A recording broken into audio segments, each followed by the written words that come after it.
Hello everyone, I'm Deborah Sue Lynn, Certified EFT Practitioner. Welcome!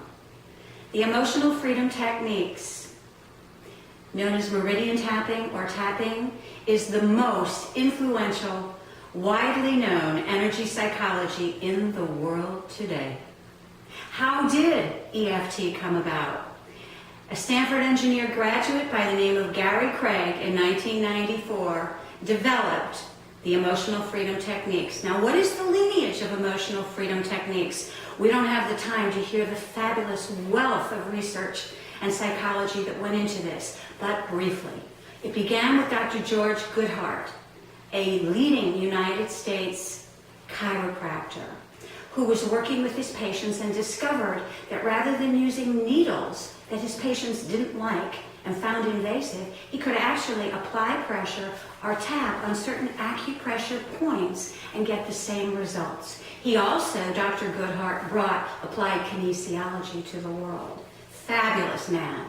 World of information and wealth of knowledge. Then there was Dr. John Diamond, an Australian psychiatrist, who actually then added another aspect to it, and that was affirmations while his patients were tapping, and he found remarkable results.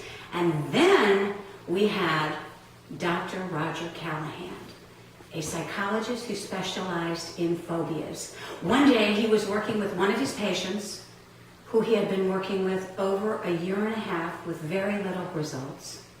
And she complained about a stomach problem. And knowing something about acupuncture, Dr. Callahan asked her, and we'll call her Mary, if he could use an acupressure point. And she said yes, and he did. And he tapped on the stomach one point right here under the eye.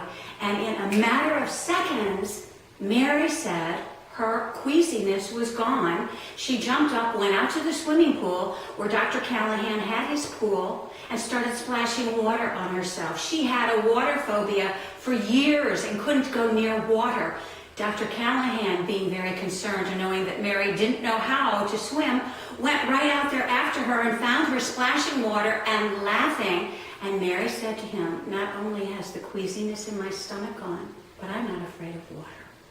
That's how we began with Dr. Callahan's TFT, thought field therapy. And one of Dr. Callahan's star pupils, Gary Craig, thought there must be an easier, simpler way, because Dr. Callahan used TFT, which was very effective, but it was not simple. It was not concise. He had to use it on every emotion and every different part of the body.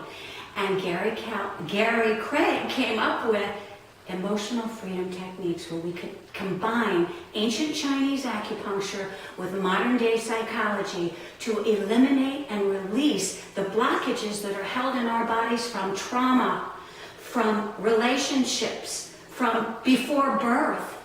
All these issues can be tapped with his basic sequence. That's a little bit of the history of emotional freedom techniques. Now, from my perspective, as a practitioner and spiritual counselor, when I work with my clients, we take an evaluation on the intensity of the emotion that we're working with. And that ranges from 0 to 10, 0 being nothing and 10 being the highest in intensity. And just hypothetically, let's say they started in 8. We will continue doing the tapping process and the rounds until my client is reduced in intensity to a 0. So we complete the session and we go through every aspect that we have to go through and all the emotions we have to before we end the session. I hope this has given you some background on emotional freedom techniques. Please enjoy my website. There are some really interesting things to read. Particularly pay attention to my link on read what the experts have to say. And if you have any questions, I'm available. Feel free to either send me an email or call me for a free consultation. I'd be happy to talk with you. Thank you so much for being here, and keep tapping.